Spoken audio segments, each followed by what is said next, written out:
वर्ष था 1898। उत्तर भारत में बहुत बड़ा अकाल आया हुआ था।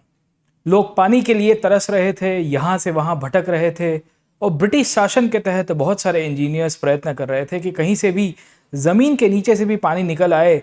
तो उसके लिए हम लोग गड्ढा खोदते हैं, वेल्स निकालते हैं, अलग अलग चीज़ों करने की कोशिश की जा रही थी। इन्हीं प्रयत्नों के अंतर्गत 1898 के अंदर आज के उत्तर प्रदेश के अंदर एक ब्रिटिश इंजीनियर थे जिनका नाम था विलियम क्लैक्सटोन पेपे।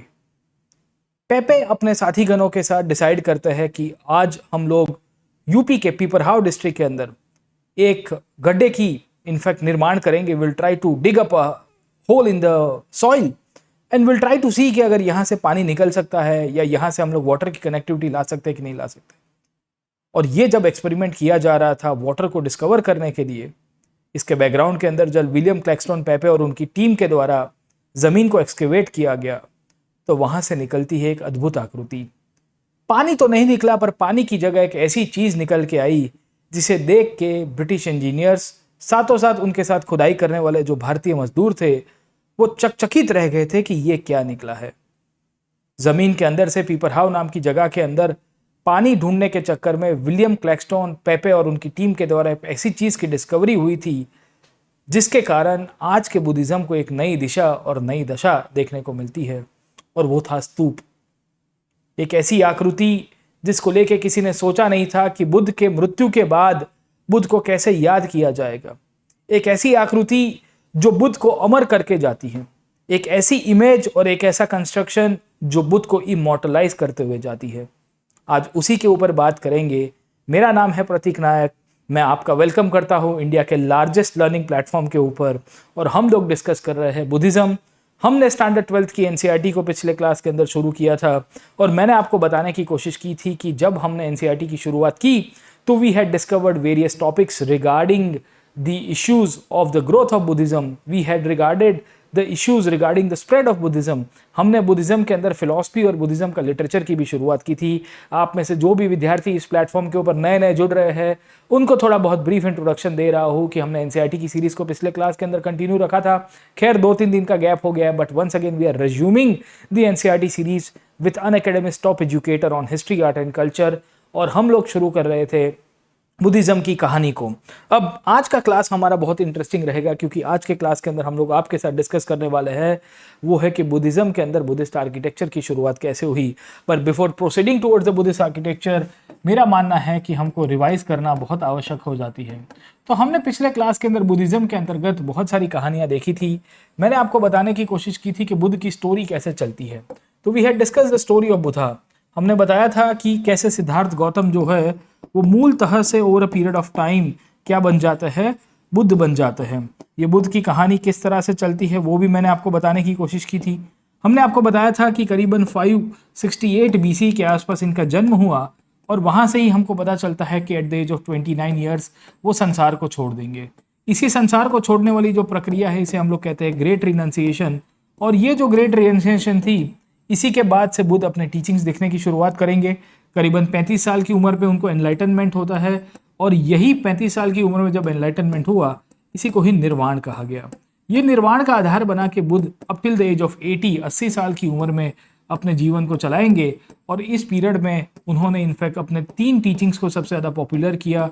बुद्ध, दूसरा था धम्म और तीसरा था संघ। आखिर के अंदर हमको पता चलता है कि 80 साल की उम्र के अंदर जब बुद्ध का मृत्यु होता है कुशीनगर नाम की जगह के अंदर, तो वही कुशीनगर के अंदर बुद्ध के जो तत्कालीन शिष्य हुआ करते थे सुभद्र और आनंद, उनके साथ उनकी चर्चा हुई। आनंद जो बेसिकली बुद्ध को अपना गुरु मानते थे, आनंद बुद्ध को पूछते हैं कि महाराज, आपके मृत्यु के बाद आपको कैसे याद रखा जाए। बुद्ध ने कहा था कि मुझे कोई मूर्ति के रूप में मत याद रखेगा। बुद्ध ने कहा था कि मुझे एक टीचर के रूप में याद रखेगा, मुझे एक फिलोसफर के रूप में याद रखेगा, मुझे एक दार्शनिक के रूप में याद रखेगा। अगर मुझे याद रखना है तो मेरी कोई पूजा मत करना, पर मेरी जो अस्थियां है वो अस्थियों को एक जगह के ऊपर इकट्ठा करते हुए उसके आजू बाजू के अंदर आपको एक टिल्ला बना देना है, जिसे प्राकृत या पाली के अंदर बोला गया था थुप।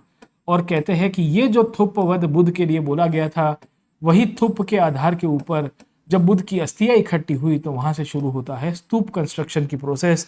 और आज के क्लास के अंदर हम लोग डिस्कस करेंगे बुद्धिस्ट आर्किटेक्चर के अंदर स्तूपों का निर्माण क्यों हुआ, स्तूप की कहानी कैसे चलती है और स्तूप के आधार के ऊपर बुद्धिज्म को कैसे पढ़ा जा सकता है, बुद्धिज्म को कैसे समझा जा सकता है।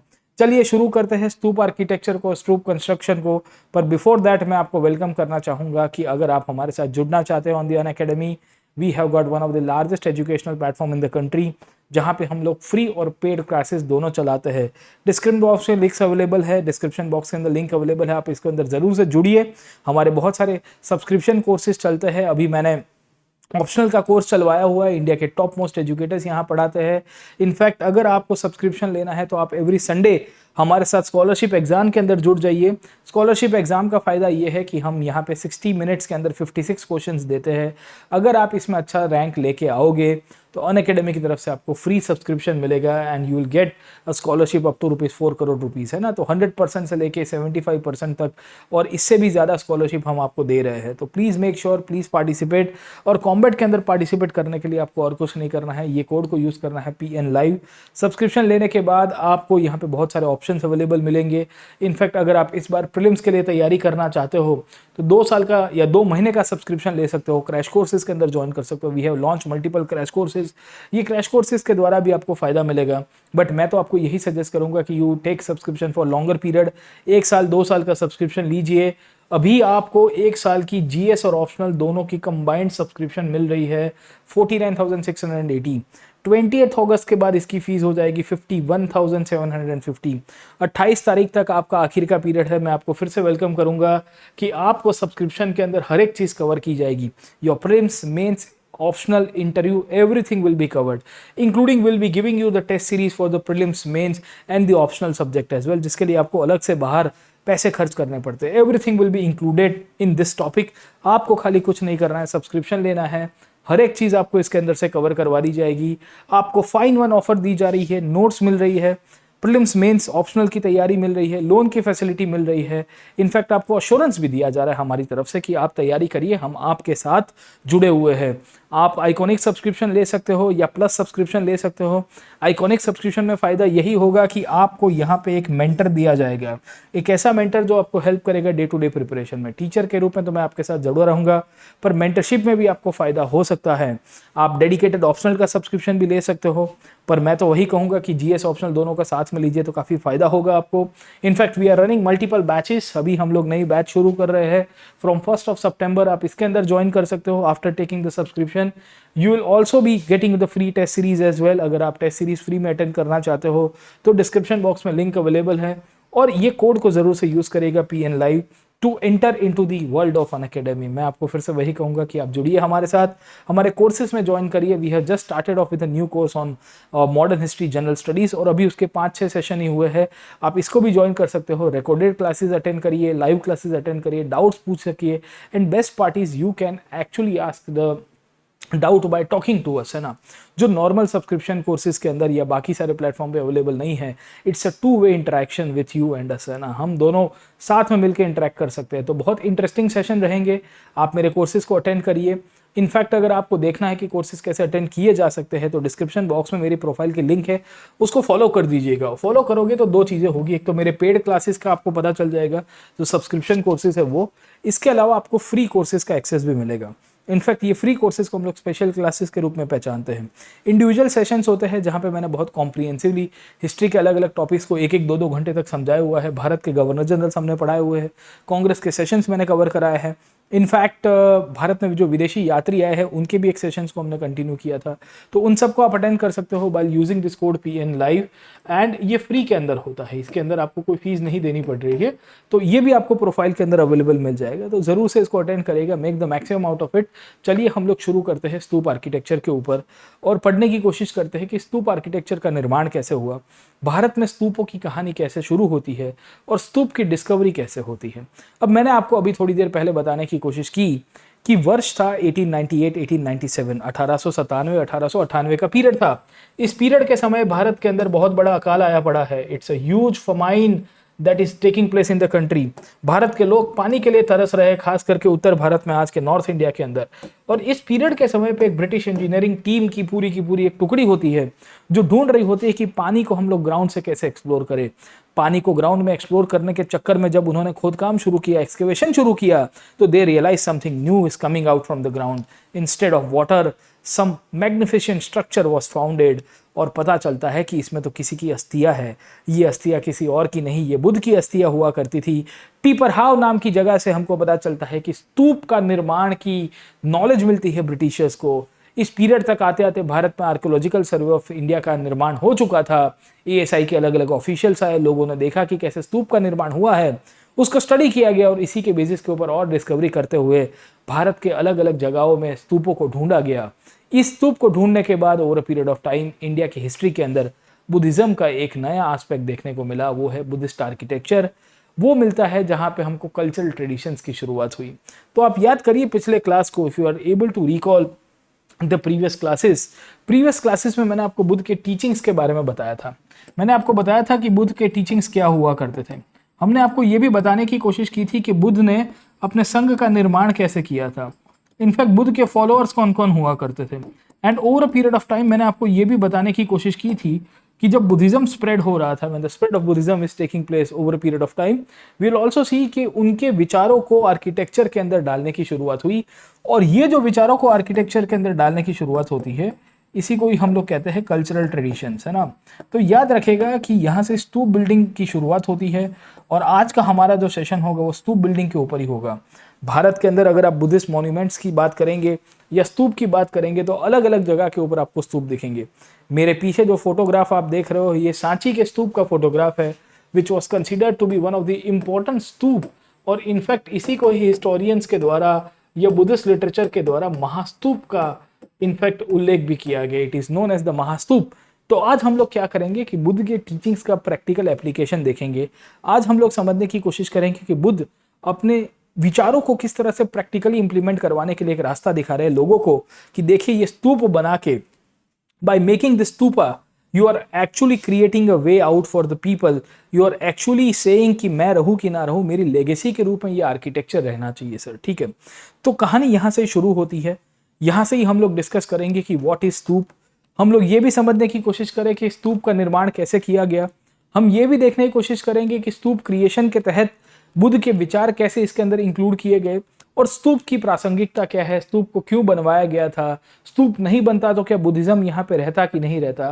तो बहुत सारे जटिल प्रश्न है, बहुत सारे इंपॉर्टेंट क्वेश्चंस है जो मुझे आपके साथ डिस्कस करना है। But let me come back to the slides and let us start with the purpose of the stupa building.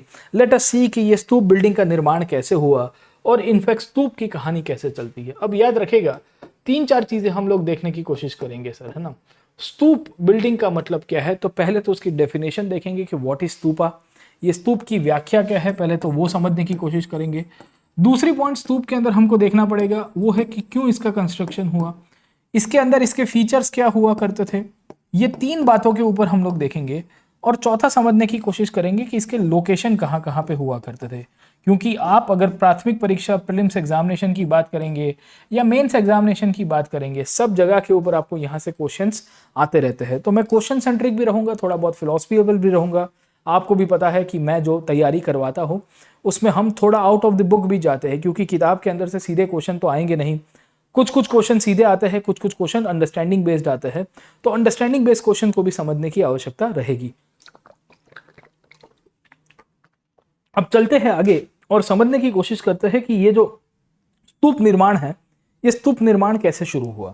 अब देखिए स्तूप का ओरिजिन जब हम लोग बात करेंगे, बुद्धिज्म के अंदर हम लोग बात करेंगे, तो हमको इसके अंदर 3-4 चीजें पता चलती है। We come to know about 3 to 4 things.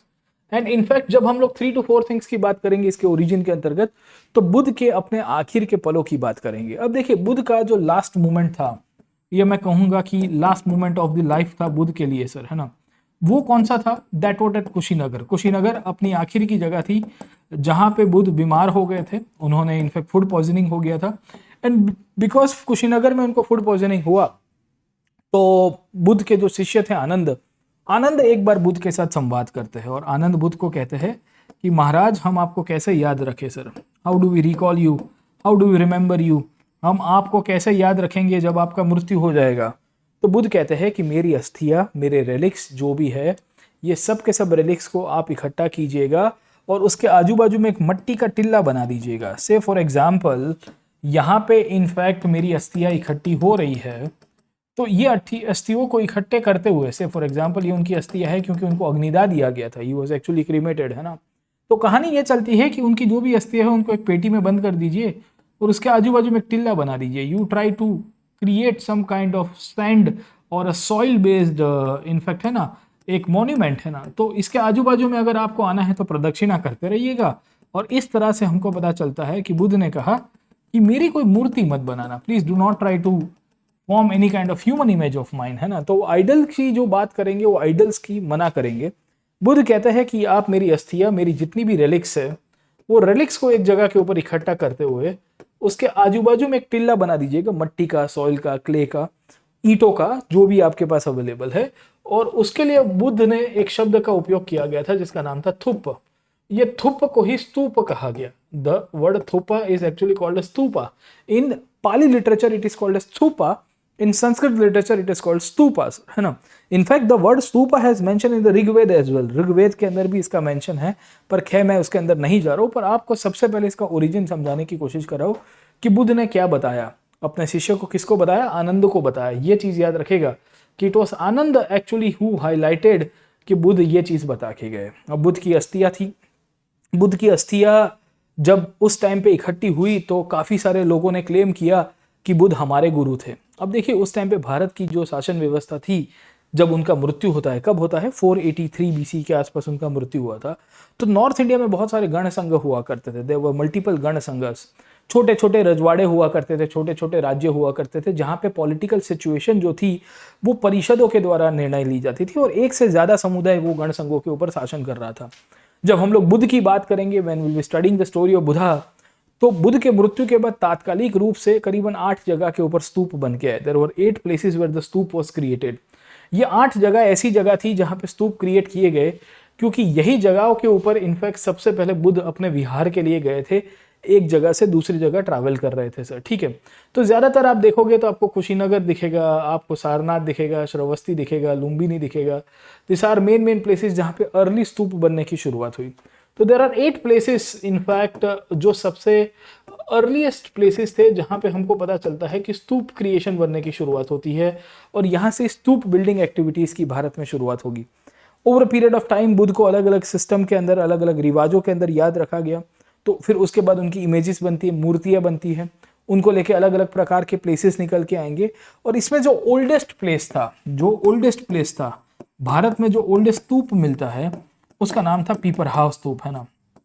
पीपरहाव स्तूप, पीपरहाव या पीपरवान स्तूप के रूप में पहचानते हैं।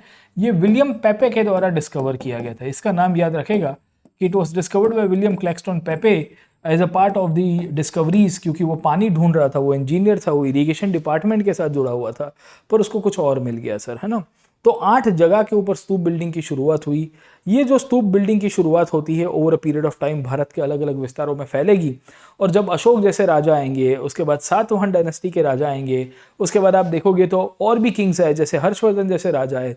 इन सब ने बुद्धिज्म को अपनाया, उन सब ने बुद्धिज्म को स्वीकारा और उन्होंने भी स्तूप आर्किटेक्चर से लेके बुद्ध की अलग अलग मूर्तियां अलग अलग जगह के ऊपर बनाने की शुरुआत की सर। समझे कि नहीं समझे? तो यहाँ से स्तूप आर्किटेक्चर की शुरुआत करते हैं। स्तूप के ऊपर आपको 3 से 4 प्रकार के प्रश्न आने चाहिए। पहला प्रश्न आता है कि why the stupa were built.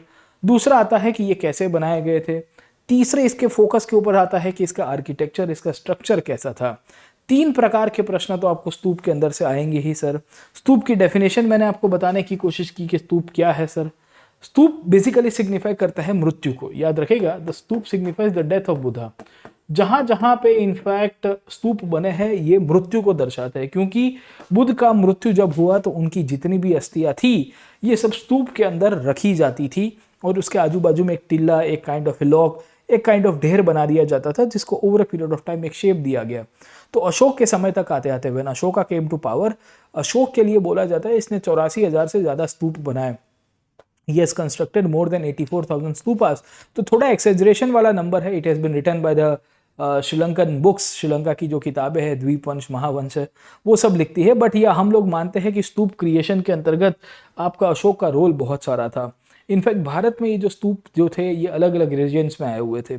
Ashok के समय पे सांची का स्तूप बना, उसके बाद देखोगे सातवाहन डायनेस्टी नीचे उभर के आती है, इनके समय पे आप नागार्जुन कोंडा, अमरावती के आपको स्तूप दिखेंगे। नॉर्थ वेस्ट इंडिया के अंदर आपको कनिष्क करके राजा दिखेगा, वो पेशावर के अंदर स्तूप बनाएगा, आज के पुरुषपुर के अंदर सर, है ना। तो ऐसे बहुत सारी जगह दिखेगी, you will find multiple places in history where we do get the stupa creation and the stupa building was established at that time sir, ठीक है ना। तो आपको पहले तो चीज़ें पता होनी चाहिए कि स्तूप की कहानी कैसे चलती है और किस तरह से ये स्तूप का निर्माण हुआ सर, है ना।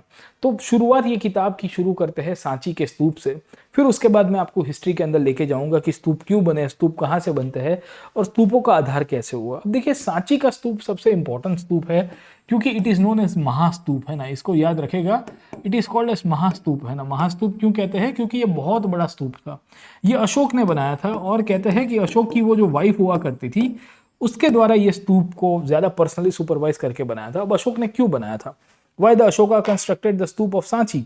Because Ashoka over a period of time became follower of Buddha. आपको जानकारी होगी कि अशोक बुद्ध का शिष्य बन जाता है उनकी टीचिंग्स का, और अशोक ने जब कलिंग के ऊपर आक्रमण किया, हमने पिछले चैप्टर के अंदर पढ़ा था, उसके बाद अशोक धीरे धीरे धीरे बौद्ध दर्शन, बौद्ध धर्म की तरफ चला जा रहा था, और इसी के कारण ये जो स्तूप बिल्डिंग की एक्टिविटीज़ है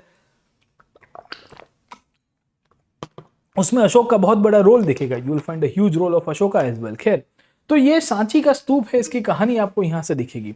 इनफैक्ट यहाँ से 4 से 5 चीजें पूछी गई है कि ये मॉन्यूमेंट का सिग्निफिकेंस क्या है, why was the mount built and what did it contain, इसमें क्या थे, रेलिक्स हुआ करते थे। ये सांची के स्तूप को अगर आप देखोगे तो over a period of time इसकी एक बाउंड्री वॉल बनाई गई, there was a boundary wall which was created, है ना।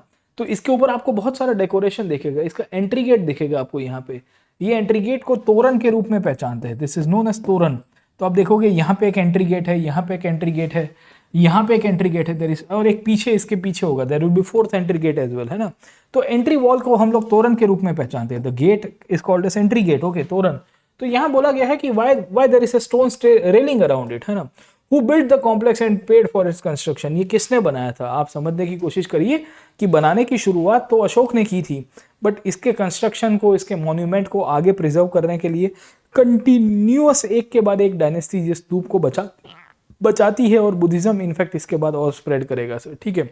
व्हेन इट वाज डिस्कवर्ड, इसको कब डिस्कवर किया गया? काफ़ी लोगों को पता ही नहीं था, ब्रिटिशर्स को, कि इतनी ऐतिहासिक धरोहर यहाँ पे रहती है सर, ठीक है। There is a fascinating story that we can uncover at Sanchi, for which we must combine information from the text, sculpture, architecture and the inscription. तो सांची को समझने के लिए, क्योंकि Sanchi was one such place, अब देखो Sanchi was one such place of Buddhism, but Sanchi was not the earliest place of Buddhism. मतलब बुद्ध के जो 8 स्तूप बने हैं उसमें सांची नहीं था। 8 स्तूप वही जगह पे बनेंगे जो इनफैक्ट, है ना, बुद्ध के जीवन के साथ जुड़ी हुई जगह थी। उसमें इनफैक्ट अजातशत्रु करके जो राजा है वो सबसे मेन था, जिसने इनफैक्ट, है ना, इसको प्रोपोगेट करवाया था। उसने कहा था कि सब बनाइए, और वो अजातशत्रु इनफैक्ट, है ना, मगध का बहुत बड़ा किंग हुआ करता था एट दैट टाइम। खैर, तो इन सब कंडीशंस के अंतर्गत आपको स्तूप का निर्माण दिखेगा। सांची की कहानी आपको यहाँ से बोली गई है कि सांची कहाँ पे आया है, किस तरह से आया है। इनफैक्ट एनसीईआरटी के अंदर एक कहानी आपको दिखेगी, जहाँ एनसीईआरटी में बोला गया है कि अगर आप दिल्ली से आप जा रहे हो, क्या कहते हैं, भोपाल से दिल्ली की तरफ जा रहे हो, और बीच में अगर आप ट्रेन से जा रहे हो तो सांची दिखेगा, और आप ट्रेन, वो स्टेशन का जो गार्ड होता है, और ट्रेन का जो गार्ड होता है, उसको बोल दोगे पहले से, तो आपके लिए वो रास्ता रोक देगा, और then you can get down and go to the stupa as well sir, ठीक है ना। तो the wonderful ancient buildings in the state of Bhopal are at Sanchi Kanakhera, a small village under the brow of the hill some 20 miles northeast of Bhopal, which we visited yesterday, है ना। ये पूरी कहानी लिख रही है, कौन लिख रही है? सांची की जो क्वीन हुआ करती थी, मतलब भोपाल की जो क्वीन थी, शाहजहां बेगम, वो लिख रही है सर, ठीक है ना। सो what do we see? We inspected the stone sculpture and the statues of Buddha and an ancient gateway. The ruin appears to be the object of great interest to the European gentlemen. ये 1830 से लेके 1868 से लेके 1900 के आसपास का period है। Major Alexander Cunningham की बात की गई है, he was the director of archaeological survey of India at that time, और उसकी बात कर रहे हैं। Major Alexander Cunningham stayed several weeks in this neighbourhood and examined this ruins most carefully. Alexander Cunningham ने ये सब पढ़ा, देखा। He took the drawings of the place, deciphered the inscription, bored shaft down this domes, the results of his investigation were described by him in an English work. Alexander Cunningham ने अपनी जो पूरी कहानी है वो over a period of time in fact लिखने की शुरुआत की कि भाई मेरे भारत के अंदर एक्सपीरियंसेस कैसे रहे हैं और मैंने स्तूप को कैसे डिस्कवर किया सर। ठीक है, धीरे धीरे धीरे करके हमको पता चल रहा है कि there were multiple Europeans who were actually interested to study the stoop of Sanchi. In fact, the French sought Shah Jahan Begum's permission to take away the eastern gateway, which was best preserved to be displayed in a museum in France. अब देखिए कि भारत की जो archaeology है, भारत की जो monuments है, हमारी जो धरोहर थी, वो यूरोपियन अपने यहाँ पे लेके जाते थे क्योंकि वो अपने म्यूजियम में रखना चाहते थे. What was the point of that, sir? है ना? For a while, some Englishmen also wanted to do the same, but fortunately, both मतलब ब्रिटिश और French both were satisfied with carefully prepared plaster cast copies. इसकी same to same copy बनाई गई इसके ऊपर casting करके हुए, और original remained at the site part of the Bhopal state. तो भोपाल उस टाइम पे रजवाड़ा था, उसकी पूरी कहानी की गई है. The rulers of Bhopal Shahjahan Begum and her successor Sultan Jahan Begum provided money for the preservation of the ancient sites. No wonder then that the John Marshall dedicated his important volumes on Sanchi to Sultan Jahan. She funded the museum that was built was there, as well as the guest house where he lived and wrote the volumes. She also funded the publications of the volumes. आप समझने की कोशिश करिए कि सांची का स्तूप जो था वो बनाया था अशोक ने, और अशोक के बाद मल्टीपल डायनेस्टी के राजा, multiple in fact people will be constructing and helping in the rediscovery of Sanchi as a stupa place, है ना. तो हमेशा याद रखेगा कि स्तूप भारत में बहुत सारी जगह पे आपकी तारीफ में मिल जाते हैं, पर Sanchi is a very important place क्योंकि सांची को महास्तूप के रूप में बोला गया है. In fact Sanchi is a UNESCO world heritage site as well. Sir याद रखेगा, it's a UNESCO world heritage site as well. इसको यूनेस्को की वर्ल्ड हेरिटेज साइट का दर्जा दिया गया है. आपने अभी देखा होगा कि भारत के अंदर तेलंगाना में एक और मंदिर है रामप्पा टेम्पल, उसको यूनेस्को वर्ल्ड हेरिटेज साइट का दर्जा दिया गया. एक और साइट को अभी रिसेंटली मिला है. तो यूपीएससी यहाँ से क्वेश्चन निकालता रहता है. तो सांची की कहानी आपको पता होनी चाहिए कि क्या क्या कहानी शुरू होती है. इनफैक्ट सांची का जो स्तूप है उसकी शुरुआत किन किन लोगों ने कराई थी ये भी याद रखेगा सर, है ना. तो हु बिल्ट इट, है ना. तो पहली पॉइंट तो आपको पता होना चाहिए कि originally it was built by Ashoka. Ashok के समय पे आपको इसका रोल प्ले दिखेगा सर. ठीक है, अशोक के बाद अगर आप समझने की कोशिश करोगे तो इसको आगे कंटिन्यू किया गया शुंग डायनेस्टी के अंदर. अब शुंग में आपको दो राजा दिखेंगे सांची के स्तूप के साथ जुड़े हुए. ठीक है, पहला आपको दिखेगा पुष्यमित्र शुंग. पुष्यमित्र शुंग, पुष्यमित्र के लिए बहुत सारे बुद्धिस्ट किताबें लिखती है कि उसने थोड़ा बहुत तोड़ दिया था क्योंकि उसको गुस्सा था. He was a ruler of Vidisha region only. वो मौर्य के बाद पावर के ऊपर आता है बृहद्रथ को मारने के बाद. अगर आपने पिछली एनसीईआरटी देखी होगी तो आपको मैंने उसके ऊपर पढ़ाया हुआ है, ऑलरेडी टॉट यू कि कैसे पुष्यमित्र शुंग रिवॉल्ट करके बृहद्रथ को मार के पावर के ऊपर आएगा. And he was the governor eight that time, है ना. वो विदिशा का ही गवर्नर था जो सांची के पास ही आया है सर. ठीक है, तो पुष्यमित्र ने तो उसको डिस्ट्रॉय किया था, थोड़ा बहुत तोड़ा था. बट पुष्यमित्र का बेटा हुआ करता था अग्निमित्र शुंग, है ना. तो इसका नाम याद रखेगा जरूर से. Agnimitra Shunga was the king who actually rebuild the stupa of Sanchi. तो सांची का जो स्तूप है वो अग्निमित्र ने उसको बनाया. उसके बाद आगे की रेलिंग्स है, आगे पीछे की जो डिजाइन है सर, है ना, वो सब आपको सातवाहन डायनेस्टी के समय पे मिलेगी. You will find the Satavahana dynasty.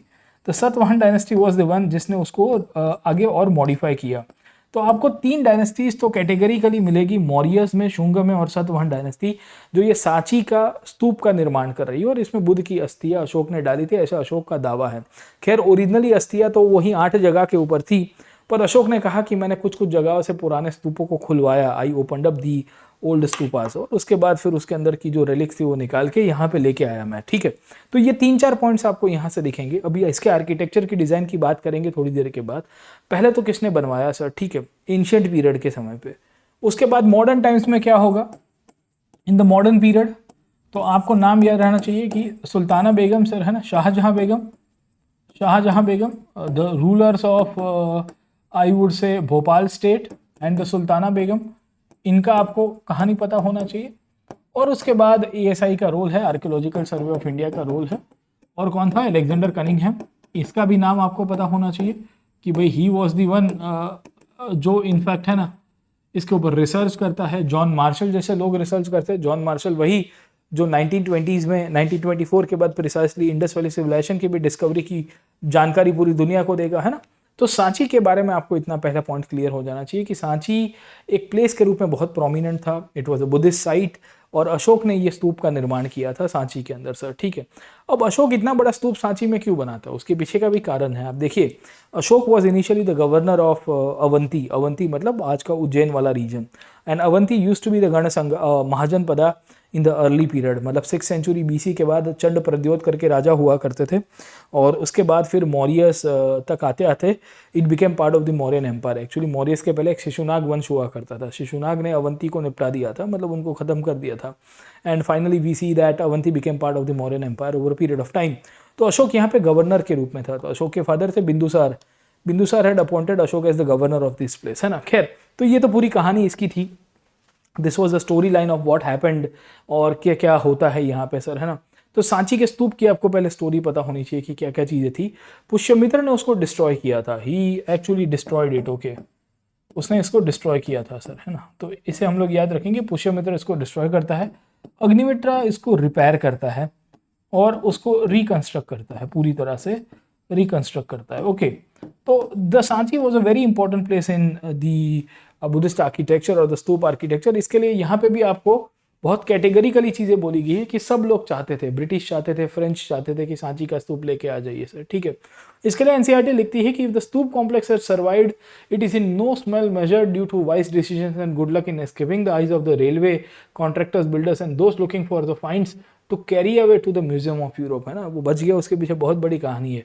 One of the most important Buddhist centres, the discovery of Sanchi has vastly transformed our understanding of the early Buddhism, क्योंकि स्तूप जो है ये प्रारंभिक बुद्धिज्म की शुरुआत है। पहले क्या था कि बुद्ध को सिंबल्स के रूप में याद रखा जाता था, और स्तूप वाज वन सच सिंबल्स।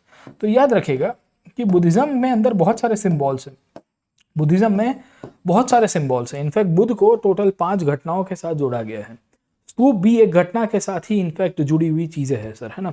तो हमको पता चलता है कि बुद्ध ने कभी भी नहीं कहा कि मैं एक भगवान हूं, बुद्ध ने कभी नहीं कहा कि भाई मेरी मूर्ति बनाई है सर, है ना। तो बुद्ध के मृत्यु के बाद उनके शिष्य जो है उनको सिंबल्स के रूप में याद रखेंगे। स्तूप भी एक सिंबल था, इसके सिवा और 4 सिंबल थे, उसको एक एक करके अभी आपको मैं बता देता हूं, और इन्हीं बेसिस के ऊपर हम लोग बुद्धिज्म को देखेंगे सर, गेटिंग माय पॉइंट, है ना। तो आप देखिएगा कि बुद्ध के बर्थ से लेके आप पकड़ने की कोशिश करिए, 5 घटनाएं ऐसी है जो बुद्ध के सिंबल्स के रूप में याद की जाती है। पहले तो उनका बर्थ था सर, बर्थ के बाद आप देखोगे तो ग्रेट रिनंसिएशन, ग्रेट रिनंसिएशन का मतलब क्या है कि जब संसार छोड़ दिया, जिसे महाभिनिष्कर्म कहते हैं हम लोग सर, ठीक है। ग्रेट रिनंसिएशन के बाद आप समझने की कोशिश करोगे तो निर्वाण प्राप्ति, निर्वाण प्राप्ति जब उनको एनलाइटनमेंट हो गया सर, है ना। और उसके बाद आप समझने की कोशिश करोगे फर्स्ट सरमन, जब उन्होंने पहली स्पीच दी भारत के अंदर, मतलब जब उनको ज्ञान प्राप्ति होगी उसके बाद। और उसके बाद आप समझने की कोशिश करोगे तो आपको मिलेगा वो है दी डेथ, उनका मृत्यु सर, है ना। तो बुद्ध के ये जीवन में 5 घटनाएं हैं, they are actually categorized by symbols, अलग अलग सिंबल से याद रखे जाते हैं। जैसे उनका जन्म हुआ, it is highlighted by an elephant, क्योंकि उनकी मदर को हाथी का एक सपना आया था, और हाथी विजडम को दर्शाता है सर, ठीक है।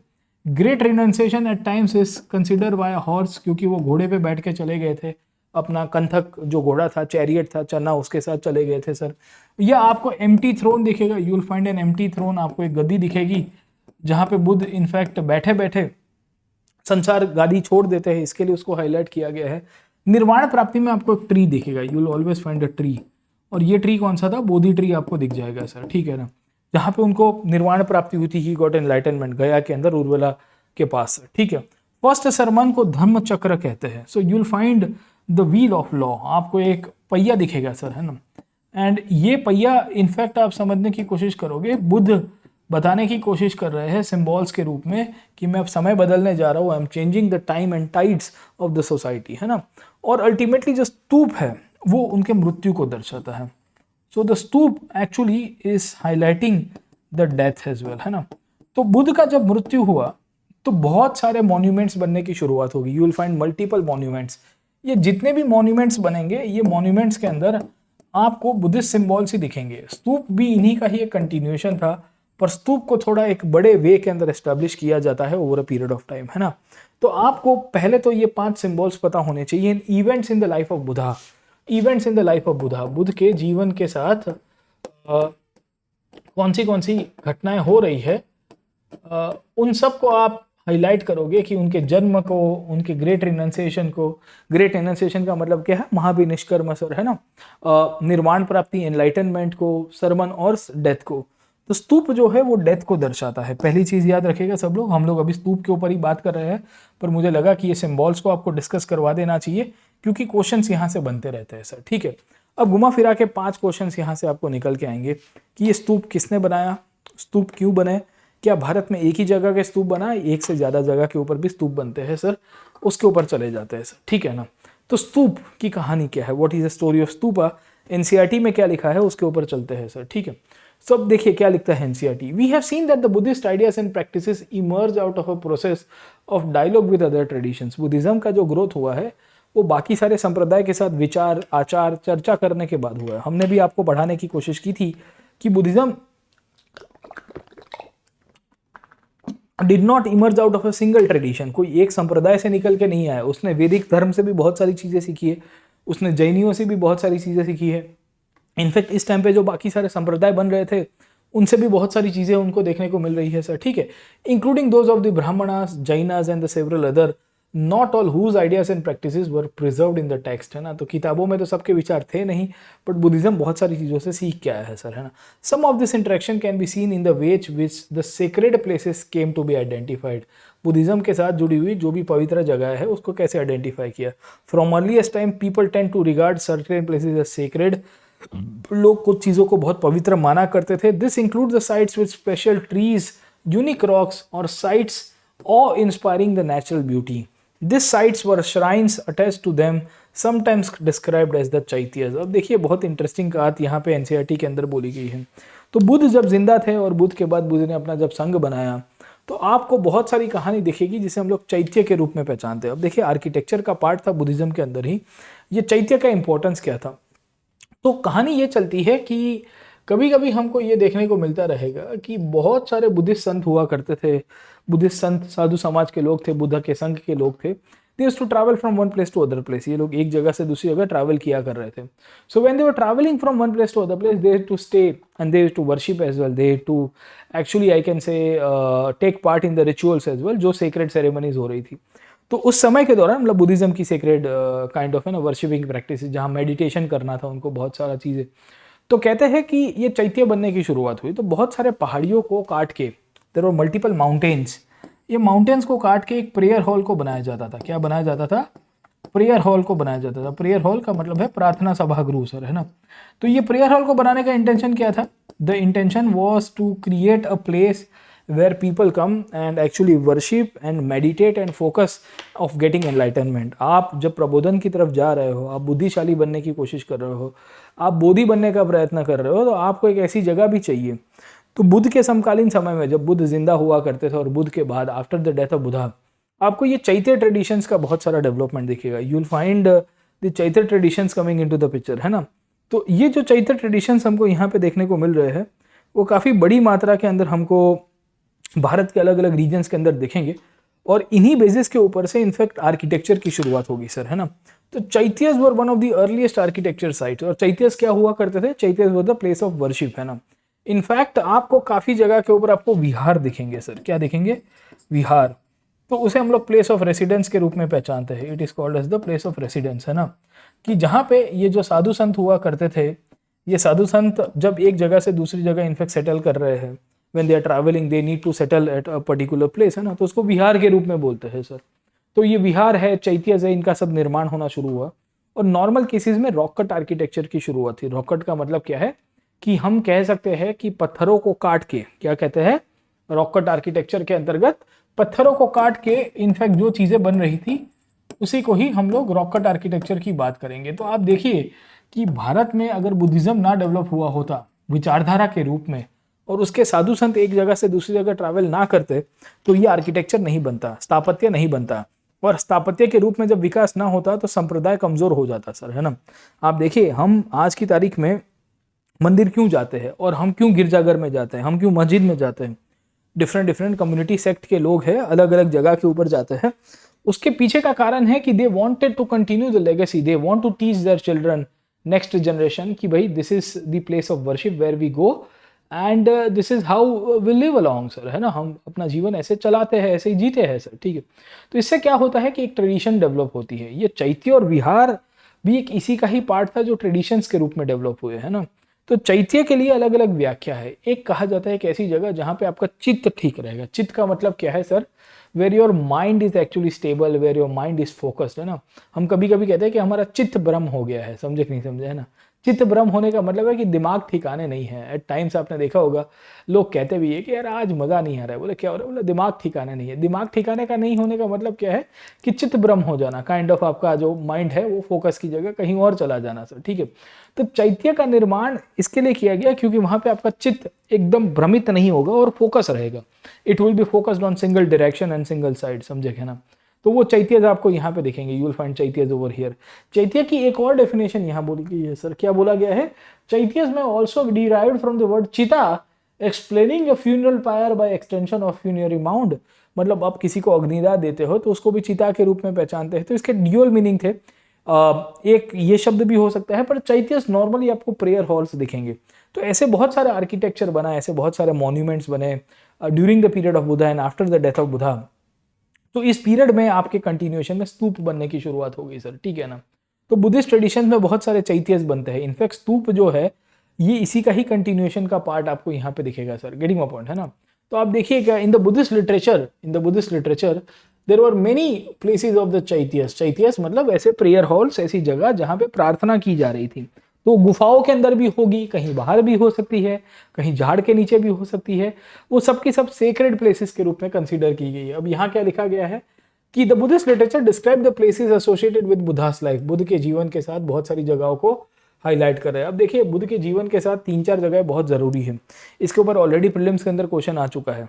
अब बुद्ध के जीवन में कौन सी जगह इंपॉर्टेंट है, याद रखिएगा उनका जन्म का स्थल, है ना, या उनका रजवाड़ा कहाँ से चलता था। This place of birth was Lumbini. Lumbini was not the capital of the Shakya dynasty. Shakyas जो उनका वंश रूल कर रहा था, that use to rule from a place called as क्या कहते हैं, Kapilavastu. Kapilavastu is a place near Lumbini only, but yes, it was not Lumbini, okay, which was the capital, but Lumbini was the place of his birth. फिर उसी के बाद उनको निर्वाण प्राप्ति जहाँ पे हुई, निर्वाण मतलब एनलाइटनमेंट हो गया, एक ऐसी कंडीशन जहाँ पे बुद्ध कहते हैं कि हमारी डिज़ायर सब खत्म हो जाती है और हम लोग हमारे अंदर की जो आग है वो खत्म करके ट्रैंक्विल स्टेट में चले जाते हैं। तो एक्सटिंक्शंस ऑफ डिज़ायर्स एक शब्द आता है निर्वाण का। निर्वाण प्राप्ति जहाँ बुद्ध को हुई वो गया नाम की जगह थी सर, है ना। तो मैंने आपको कहानी बताई थी, वो पूरा का पूरा एक खीर का प्याला गटगटा जाता है। वो कहते हैं कि ये जीवन में एक्सट्रीम करने का कोई मतलब नहीं है सर, ठीक है। उसके बाद गया एक इंपॉर्टेंट जगह है, लुम्बिनी इंपॉर्टेंट प्लेस है। उसके साथ साथ आप देखोगे उनका पहली स्पीच, उनकी फर्स्ट सरमन जो थी वो सारनाथ नाम की जगह पे थी। The first sermon of Buddha was at a place called Sarnath. And Sarnath का इंपॉर्टेंस ये है कि सारनाथ नाम की जगह पे बुद्ध ने अपनी जब पहली स्पीच दी तो उसी को धम्म चक्र के साथ जोड़ा गया। धम्म चक्र प्रवर्तन और Dharma Chakra Pravartan, that is known as the spinning the great wheel of the law, कि संसार के अंदर जो धर्म है वो बदलने की कोशिश कर रहे हैं बुद्धा, मतलब ड्यूटीज़ को बदल रहे हैं। और उसके बाद उनका मृत्यु कुशीनगर के अंदर सर। इन सब जगह के ऊपर आपको स्तूप दिखेंगे, इन सब जगह के ऊपर आपको छोटे मोटे चैत्यस बनने की शुरुआत मिल जाएगी सर, गेटिंग माय पॉइंट, है ना। तो this are very important places. ये ऐसी इंपॉर्टेंट प्लेसेस है जिसको सेक्रेड कहा गया है। तो कहाँ कहाँ बोला गया है, लुम्बिनी जहाँ उनका बर्थ हुआ था, एनलाइटनमेंट बोध गया के रूप में है, जहाँ पे उन्होंने फर्स्ट सरमन दिया था सारनाथ में, और उनका परिनिर्वाण हो गया। परिनिर्वाण का मतलब क्या है सर, ठीक है, जिसे कुशीनगर कहा गया है। अब देखिए निर्वाण का मतलब होता है एनलाइटनमेंट, याद रखेगा सर, है ना। निर्वाण का मतलब होता है एनलाइटनमेंट, है ना, समझे कि नहीं समझे। तो जिसे हम लोग निर्वाण कहते हैं, अंग्रेजी में इसको एनलाइटनमेंट कहते हैं, एनलाइटनमेंट, है ना। और जब हम लोग मृत्यु को देखेंगे, when we considered as death, इसी को कहते हैं परिनिर्वाण सर। क्या कहते हैं, परिनिर्वाण, है ना। तो डोंट गेट कंफ्यूज कि भाई निर्वाण और परिनिर्वाण। यहाँ पे ज्ञान प्राप्ति की बात हो रही है, उनको नॉलेज मिल गया। कहाँ पे मिला, झाड़ के नीचे बैठ के। कहाँ पे, गया के अंदर सर, ठीक है। और जब मृत्यु हुआ कुशीनगर के अंदर, तो that event is known as parinirvana, और इसके बाद से स्तूप बनने की शुरुआत होगी। तो हमको बात करनी है स्तूप की, पर स्तूप के पहले जो और भी बुद्धिस्ट मॉन्यूमेंट्स बन रहे थे उसकी यहाँ पे कहानी दिखेगी सर, गेटिंग माय पॉइंट, है ना। तो हमको क्या पता चल रहा है कि there were multiple places that were created to commemorate the life of Buddha. Buddha के जीवन को याद रखने के लिए, बुद्ध के जीवन के साथ जो भी बनी हुई घटना है उसको समर्पित करने के लिए बहुत सारी जगहें बन के आई थी, बहुत सारी जगह उनके साथ जुड़ी हुई थी। और राजा भी उसको पेट्रोनाइज करके कहते हैं कि नहीं नहीं हम इसको आगे बनाएंगे, उसको डेवलप करेंगे सर, ठीक है। तो अशोक जैसे राजा दिखेंगे जो लुम्बिनी जाते हैं, Ashoka's visit to Ramagrama, Ashoka's visit to Lumbini, Ashoka अपने एडिक्स के अंदर रुमेंडी पिलर के अंदर अपने ऑफिशियल्स को कहते हैं कि ये जगह के ऊपर से टैक्स मत लीजिएगा, it's a very famous, it's a very sacred place for me, ये मेरे लिए बहुत पवित्र जगह है क्योंकि यहाँ पे मेरे भगवान बुद्ध, मतलब अशोक के गुरु थे, मतलब काइंड ऑफ अशोक कहता था कि उनको संत के रूप में मानता था कि मेरे बुद्ध यहाँ पे जन्मे हुए, उनका जन्म है, it's a place of his birth. तो बहुत इंटरेस्टिंग कहानी आपको बुद्धिज्म के थ्रू मिलेगी और यहाँ से स्तूप बिल्डिंग बनने की शुरुआत होती है सर, है ना। तो याद रखिएगा कि आपको 3-4 चीज़ें पता चल रही है, you come to know about 3 to 4 places. और जब हम लोग ये 3-4 प्लेसेस की बात करते हैं, जब हम लोग उसको ओवरऑल समझने की कोशिश करेंगे तो हमको यहाँ से बहुत क्लियर कट इंटेंशन समझ में आ रहा है कि क्या सिचुएशन थी एंड इन्हीं बेसिस के ऊपर स्तूप आर्किटेक्चर का कंस्ट्रक्शन होने की शुरुआत हुई। अब देखिए बुद्ध के जीवन के साथ बहुत सारी जगहें जुड़ी हुई है, you will find multiple places which are related to the life of Buddha sir, है ना, या बुद्धिज्म के साथ जुड़ी हुई जगह आपको पता होनी चाहिए। अब इनमें से स्तूप कहाँ कहाँ पे आपको मिलता है सर, ठीक है। तो आपको सारनाथ वाले जगह पे स्तूप दिखेगा, आपको कुशीनगर में दिखेगा, आपको लुम्बिनी में दिखेगा, श्रावस्ती में दिख जाएगा सर, ठीक है। गया के अंदर चैत्य दिखता है, इट्स अ टेम्पल, है ना। बारबर के अंदर गुफाएं दिखती है, in the Barabar cave we find a caves over here sir, है ना, अशोक बनाता है यहाँ पे सर, ठीक है। सांची में स्तूप दिखता है, you will find a stupa at Sanchi, okay. उसके साथ साथ आपको अजंता दिखता है, नासिक दिखता है, कार्ले दिखता है, नागार्जुन कोंडा दिखता है, अमरावती दिखता है। अब थोड़ी बहुत इन सब जगहों की बात करता हूँ, let me explain you about the places कि ये प्लेसेस का क्या सिग्निफिकेंस रहा है सर, ठीक है। क्योंकि यहाँ पे आपको एक मैपिंग दी गई है, आपको पूछेगा कि which of the following places are related to the life of Buddha, इनमें से कौन सी जगह बुद्ध सीधे सीधे गए हुए थे सर, है ना। तो बुद्ध कौन सी जगह पे गए हुए थे, तो बुद्ध एक्चुअली रिस्ट्रिक्ट करते हैं इसी जगह के ऊपर, है ना। So he will be living his life in this region, ज़्यादातर he could not go to MP. In fact Buddha के 3-4 शिष्य आपको दिखेंगे, आपको उनके शिष्य दिखेंगे अजात शत्रु जो मगध से रूल कर रहे थे, राजगीर से, तो बुद्ध वहाँ पे जाएंगे। इनफैक्ट वहाँ पे आप याद करोगे ना तो एक जगह दिखेगी नियर राजगीर, वो जगह वॉज द फर्स्ट प्लेस जहाँ पे उनका विहार बनने की शुरुआत हुई, अजातशत्रु ने उनको गिफ्ट किया था सर, ठीक है ना। तो वो जगह आपके लिए एक होमवर्क है, it's an homework for you कि आप याद रखेगा कि which was the first vihara gifted by Ajatashatru to Buddha, Buddha को एक विहार गिफ्ट किया जाता है सर, ठीक है। तो पहली कहानी आपको यहाँ से मिलने की शुरुआत होगी। लुम्बिनी क्यों है इंपॉर्टेंट जगह, क्योंकि it's a birth place of Buddha, वो बुद्ध का बर्थ प्लेस है सर, ठीक है। उसके बाद आप देखोगे तो गया क्यों इंपॉर्टेंट है, क्योंकि यहाँ बुद्ध का क्या हुआ था, एनलाइटनमेंट हुआ था, निर्वाण प्राप्ति यहाँ पे हुई थी। और यहाँ पे एक चैत्य आया हुआ है, आज की तारीख में यहाँ पे महाबोधि टेम्पल आया हुआ है, there is a temple over here called as the Mahabodhi temple, याद रखेगा, there is a temple over here called as the Mahabodhi temple, है ना। ये एंशिएंट इंडिया के अंदर लेटर ऑन पीरियड में, मतलब मॉडर्न पीरियड में बना है, बट यहाँ पे पहले चैत्य हुआ करता है, देयर टू बी चैत्य ओवर हियर सर, ठीक है ना। तो ये एक इंपॉर्टेंट जगह हो गई। सारनाथ को 3-4 नाम से पहचानते हैं। फर्स्ट सरमन बुद्ध ने यहाँ पे दिया था, लिखवा देते हैं मैं आपको यहाँ पे। इनफैक्ट सारनाथ की जब हम लोग बात करेंगे तो बुद्ध को हम लोग याद रखेंगे कि ये वो जगह थी जहाँ पे बुद्ध के पहले 5 शिष्य आए थे सर, है ना। So you will find the 5 disciples of Buddha coming up at Sarnath only. In fact ये 5 शिष्य ब्राह्मण हुआ करते थे जो पहले बुद्ध के साथ गया में बैठ के तप कर रहे थे, they were doing some kind of penance but they were not liking the way Buddha was doing the penance, है ना। तो सारनाथ को 2-3 नाम से पहचानते हैं, मृगदय के नाम से भी पहचानते हैं सर, है ना, मृगदय के नाम से भी पहचानते हैं, या आप देखने की कोशिश करोगे इसी पटना के रूप में भी पहचानते हैं, इसी पटना या ऋषि पटना के रूप में भी पहचानते हैं। So you will find multiple names the place Sarnath is related to, and Sarnath is actually near Varanasi, है ना। तो अब तो वाराणसी और सारनाथ के बीच में ज़्यादा भेद नहीं है क्योंकि दोनों बाजू बाजू के ही अब तो सेंटर्स हो गए सर, है ना। तो पहले थोड़ा डिस्टेंस था काशी और सारनाथ के बीच में, अब नहीं है ना। तो वरुण प्लस अस्सी नदी का मिक्सचर होकर वाराणसी बन के आया सर, गंगा नदी के किनारे 2 ट्रिब्यूटरीज उसकी चलती है, वरुण नदी है और एक अस्सी नदी है। अस्सी घाट आपको दिखेगा ना वाराणसी के अंदर, वहाँ से तो नाम पड़ा है आपका। खैर, तो ये सारनाथ जगह हो गई सर, है ना। तीसरी है श्रावस्ती। अब श्रावस्ती में ना एक राजा रूल कर रहा था कोशाल का सर, है ना, जिसका नाम था प्रसन्नजीत। प्रसन्नजीत का नाम आपने सुना होगा sir, you might have studied the name of Prasannajit. Prasannajit was a contemporary of the king of Magadh. Magadh के जो राजा थे ना आपके, क्या नाम है, अजातशत्रु और बिंबिसार। और बिंबिसार और प्रसन्नजीत तो दोनों एक दूसरे के समधी भी लगते थे, मतलब they had matrimonial alliances. Prasenjit की जो सिस्टर थी she was married to Bimbisara as well, है ना। प्रसन्नजीत की जो बहन थी वो बिंबिसार के साथ शादी भी उसकी होती है। तो इस प्रकार के मैट्रिमोनियल अलायंसेस थे। अजातशत्रु फिर बिंबिसार को मार के प्रसन्नजीत का लड़ाई भी करेगा, बट ये श्रावस्ती उसी का ही आपको जगह दिखता है सर, ठीक है।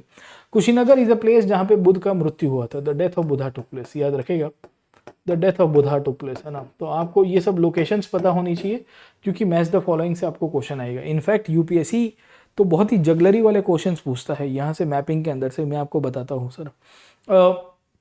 वो पूछेगा कि इसको असेंडिंग ऑर्डर में सेट करिए, डिसेंडिंग ऑर्डर में सेट करिए, मतलब they will actually highlight this 4 places, और कहेगा कि नॉर्थ से लेके साउथ में आ रहे हो, अगर आप नॉर्थ से साउथ आ रहे हो, if you are coming from north to south, तो कौन सी जगह कहाँ पे उसको हाईलाइट करे। तो लुम्बिनी थोड़ी ऊपर है, श्रावस्ती नीचे है, फिर कुशीनगर आएगा, फिर सारनाथ आएगा, फिर उसके नीचे गया आएगा सर, समझे कि नहीं समझे, है ना।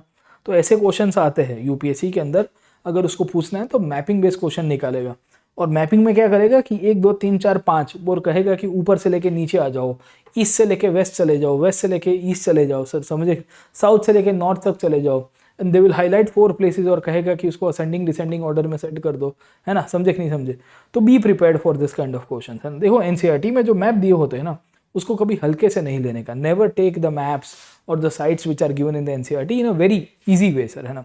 क्यों इजी वे के अंदर नहीं लेने का, क्योंकि ये वो शहर है या वो साइट्स हो रही है सर जो बहुत ही प्रोमिनेंटली आपको यहाँ पे इनफैक्ट, है ना, हेल्प करती है।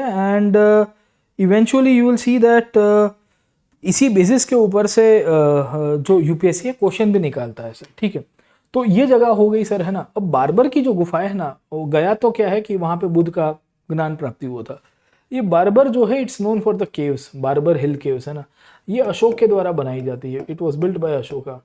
अब इसमें बुद्धिज्म का भी रोल प्ले है, जो बारबर केव्स है उसमें याद रखेगा कि बुद्धिज्म का भी रोल प्ले है, और बुद्धिज्म के साथ साथ एक और संप्रदाय था आजीविका, याद आया आपको। तो मैंने एक दिन, है ना, बहुत सारी फिलॉसफीज को डिस्कस किया था, I had discuss multiple philosophies. तो मैं जब मल्टीपल फिलॉसफीज को डिस्कस कर रहा था तो आजीविका दर्शन के बारे में मैंने आपको बताया था सर, ठीक है। तो ये आजीविका दर्शन के बारे में आपको साइट दिखेगी, यहाँ पे एक ऋषि मिलेंगे, लोमस ऋषि। तो लोमस ऋषि की गुफा ये बनाता है सर, क्या कहते हैं, अपना अशोक जो है वो बनाएगा सर, है ना।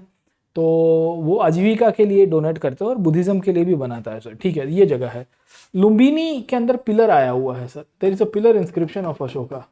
और यहाँ पे अशोक ने अपने ऑफिशियल्स को खास करके कहा है कि यहाँ पे आपको कोई भी प्रकार के टैक्सेस नहीं लेने हैं, मतलब मिनिमम टैक्सेस लेने हैं, और ये स्टेट को रेवेन्यू से मुक्ति दी जाती है, क्योंकि ये बुद्ध का बर्थ प्लेस थे। मैं खुद पर्सनली विजिट के लिए गया था, ढंडेरा पीटवा था अशोक सर, है ना, अपने इंस्क्रिप्शन में लिखता है।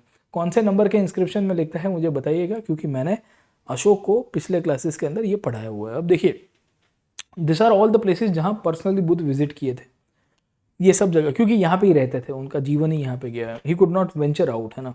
वो मैक्सिमम कौशंबी तक गए होते हैं, ऐसा कहते हैं। कौशंबी मतलब आज का वत्स नाम का किंगडम है, और मतलब महाजनपद था वत्स नाम का, और आज पकड़िए कि उसको प्रयागराज के रूप में पहचानते हैं।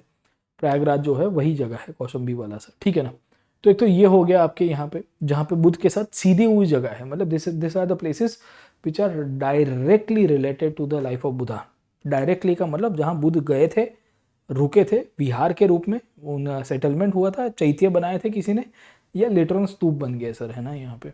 अब उसकी जगह 2 जगह आपको सेंट्रल इंडिया में दिखती है सर, है ना, एमपी के अंदर दिखेगी। You will find 2 places in Madhya Pradesh. कहाँ कौन सी जगह दिख रही है मध्य प्रदेश के अंदर, देख लीजिए यहाँ पे सर, है ना। तो एक जगह आपको दिख रही है वो है बरहौत की जगह सर, है ना, और दूसरी जगह कौन सी दिख रही है आपको दोस्त, सांची की जगह सर, है ना। अब सांची के बारे में मैंने अभी आपको थोड़ी देर पहले बताया, I had discussed about Sanchi ना, हमने सांची के बारे में बताया कि सांची की कहानी क्या है, सांची में कौन कौन बनाता है सर, ठीक है।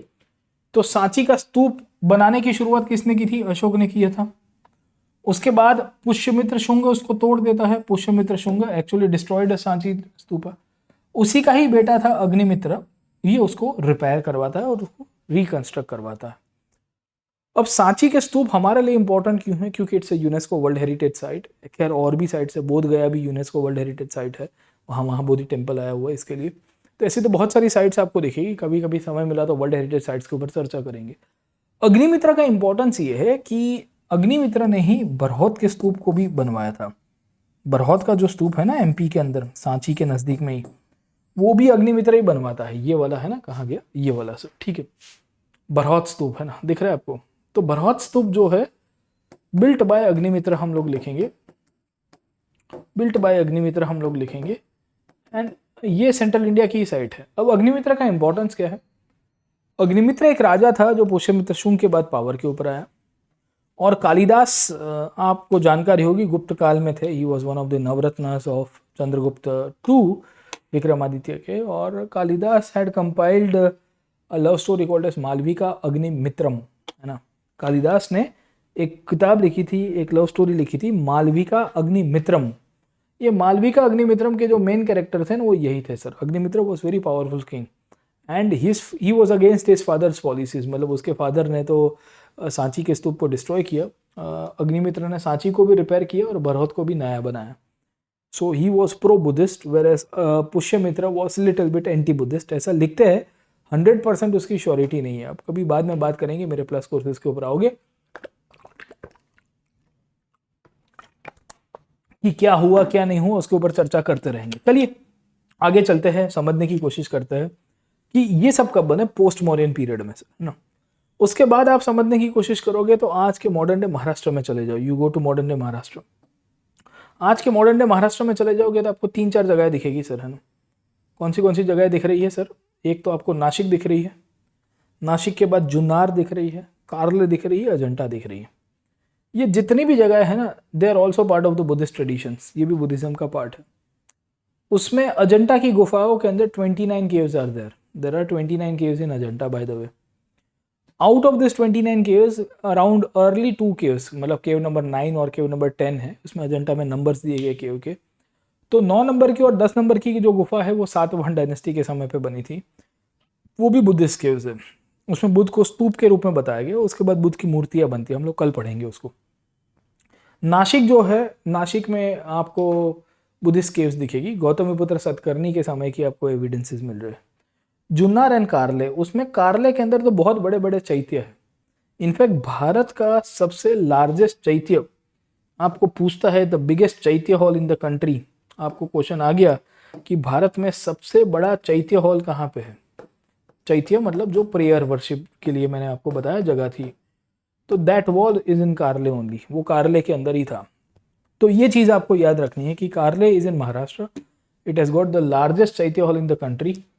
जुन्नार करके जो जगह है वहाँ पे भी आपको केव्स दिखेगी। You will find Buddhist caves over here. Nashik में भी है। और अजंता, अजंता के अंदर एक्चुअली 29 केव्स है। और Ajanta is also world heritage site, याद रखिएगा, अजंता भी वर्ल्ड हेरिटेज साइट है। अजंता के ऊपर पढ़ाने बैठूंगा तो करीबन 1.5 घंटा लग जाएगा, बट टॉपिक खत्म नहीं होगा, क्योंकि उसके अंदर उतनी डिटेलिंग है और उसमें ज़्यादातर जो गुफाएं है वो सब बुद्धिज्म के रिलेटेड है। All 29 caves are part of the Buddhism. इसमें 25 विहार है और 4 चैत्य है।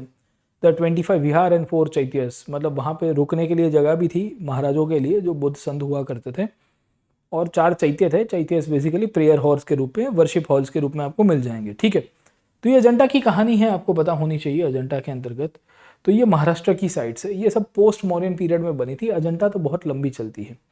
मतलब अजंता की अगर आप स्टोरी देखोगे तो 2nd सेंचुरी BC से लेके 7th सेंचुरी CE तक चलती है। कितनी? 2nd सेंचुरी BC से लेके 7th सेंचुरी CE, मतलब 900 साल के बीच में अजंता की गुफाओं का निर्माण हुआ है। तो it's a huge process where multiple dynasties will be constructing. But yeah it was a Buddhist site. Buddha never visited this place, याद रखेगा। बुद्ध सेंट्रल इंडिया में भी नहीं गए। बुद्ध तो खाली इतने में ही घूम रहे हैं। उनका जो टाइम फ्रेम है, मतलब आप पकड़ के चलोगे तो अराउंड 80 ईयर्स के आसपास का उनका जीवन हुआ।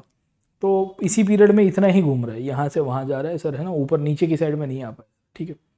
उसके सिवाय आपको यहाँ पे जगह दिख रही है 2, Nagarjunakonda and Amaravati. Nagarjunakonda and Amaravati, है ना, ये दिख रही है ना आपको, नागार्जुन कोंडा एंड अमरावती, ये रहा नागार्जुन कोंडा एंड अमरावती, ये दोनों की दोनों, ये आंध्र प्रदेश में आई हुई है। और ये भी सातवाहन डायनेस्टी ने बनाई थी। This places were also built by Satavahana dynasty. They are located in the modern day Andhra Pradesh. अब ये दोनों साइट्स की इंपॉर्टेंस क्या है? तो अमरावती में भी स्तूप बना है, पर इसमें आर्किटेक्चर में व्हाइट मार्बल का यूज बहुत हुआ। और वाइट मार्बल के स्तूप को बहुत अच्छी तरह से बनाया गया है। तो मैं आपको क्या करूँगा कि कल के क्लास में ये स्तूप आर्किटेक्चर को कंटिन्यू रखूँगा, आपको बताने की कोशिश करूँगा कि ये सब साइट्स के अंदर स्तूप आर्किटेक्चर का क्या इम्पोर्टेंट, क्योंकि मूलतः से आपको जो बात करनी थी कि स्तूप क्यों बनते हैं, स्तूपों का प्रासंगिकता क्या है, इतनी सारी साइट्स के अंदर स्तूपों का निर्माण सब जगह पे क्यों हो रहा है, सब में बुद्ध की अस्थियां नहीं थी। Not all stupa had the relics of Buddha. कुछ कुछ स्तूप को शारीरिक स्तूप कहते हैं जहाँ पे बुद्ध की अस्थियां थी। कुछ कुछ स्तूप अगर आप देखोगे तो वोटिव स्तूप थे, सिंबॉलिक वे के अंदर बनाए गए थे। कुछ कुछ इवेंट होगा, राजा को मन में आया तो इसके लिए स्तूप, जैसे ये सांची का स्तूप भी वोटिव स्तूप था, इट वॉज अ सिंबॉलिक स्तूप, है ना। बरौत का स्तूप भी सिंबॉलिक था। ऊपर जो स्तूप बने हैं ना, ऑल दिस प्लेसेस जो बुद्ध के जीवन के साथ सीधी जुड़ी हुई थी, वहां पे आपको उनके शारीरिक अस्थि या उनके रिलिक्स मिल जाते हैं। बाकी सब जगह पे रिलिक्स नहीं मिलेंगे सर, ठीक है। तो आपको पूरा पिक्चर क्लियर हो जाना चाहिए कि ये बुद्धिस्ट साइट्स है, इंपॉर्टेंट बुद्धिस्ट साइट्स है। इसके सिवाय भी और साइट्स, जैसे आप देखोगे आज के पेशावर में आपको तक्षशिला दिखता है सर, है ना। तो you will find Takshashila over here, Takshashila आपको दिखेगा सर, है ना, इंडस और झेलम के बीच में। तो तक्षशिला का अपना खुद का इंपॉर्टेंस है, प्रासंगिकता है। या आज पेशावर देख लीजिए, आज का पाकिस्तान का पेशावर के अंदर भी स्तूप मिले हैं। आज के सेंट्रल एशिया में भी स्तूप मिल रहे थे, अफगानिस्तान तक स्तूप मिल रहे थे। खैर काफ़ी सारी चीज़ें डिस्ट्रॉय हो गई है और उसके बाद फिर बुद्ध की मूर्तियाँ बनेगी। और बुद्ध की मूर्तियाँ बनती है तो बेसिकली बुद्ध को भगवान के रूप में बोला गया। तो स्तूप क्यों बने, why the stupa were built, उसकी कहानी मैं कल लेके आऊँगा और eventually will jump to the stupa architecture. और उसके बाद हम लोग समझने की कोशिश करेंगे कि स्तूप की डिज़ाइन क्या होती है, स्तूप का फॉर्मेट क्या होता है, स्तूप का फाउंडेशन कैसे शुरू हुआ सर, है ना। तो आज इतना ही रखते हैं, let us conclude the class today, क्योंकि आज हमने ऑलरेडी इनफैक्ट बुद्धिस्ट साइट्स के डिस्कस की और उसके बाद हम लोग स्तूप का थोड़ा बहुत चर्चा कर रहे थे, सांची के स्तूप के बारे में बताया। पर स्तूप की जो थियरी है, स्तूप का जो फाउंडेशन है, उसको कैसे डिस्कस किया जाएगा, उसको किस तरह से हाईलाइट किया जाएगा, उसको कल के क्लास के अंदर लेंगे सर, ठीक है। तो आज यहाँ पे क्लास को कंक्लूड करते हैं, let us conclude the class today. आप में से जो भी विद्यार्थी हमारे साथ अनअकैडमी के प्लेटफॉर्म के ऊपर जुड़ना चाहता है, they are most welcome to join on the Unacademy Plus classes. In fact, we have got some fantastic offers running and आप अगर एक साल का GS और ऑप्शनल दोनों का कंबाइंड सब्सक्रिप्शन लोगे तो it will be quite beneficial for you. In fact description box में लिंक अवेलेबल है। सब्सक्रिप्शन लेते समय ये कोड को ज़रूर से यूज़ करिएगा और कोड का नाम है PN Live। This code will get you 10% off on the fees as well. In fact अगर आप फ्री का कोई कंटेंट देखना चाह रहे हो अनअकैडमी के एप्लीकेशन के ऊपर, तो उसके लिए भी आपको ये कोड मदद करेगा।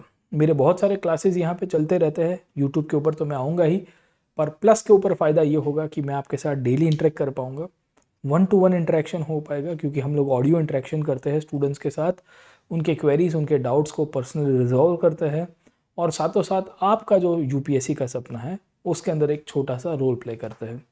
आज यहाँ पे कंक्लूड करता हूँ। Like, share and subscribe to this platform. I will see in the next session. Till then keep studying. All the best and God bless you.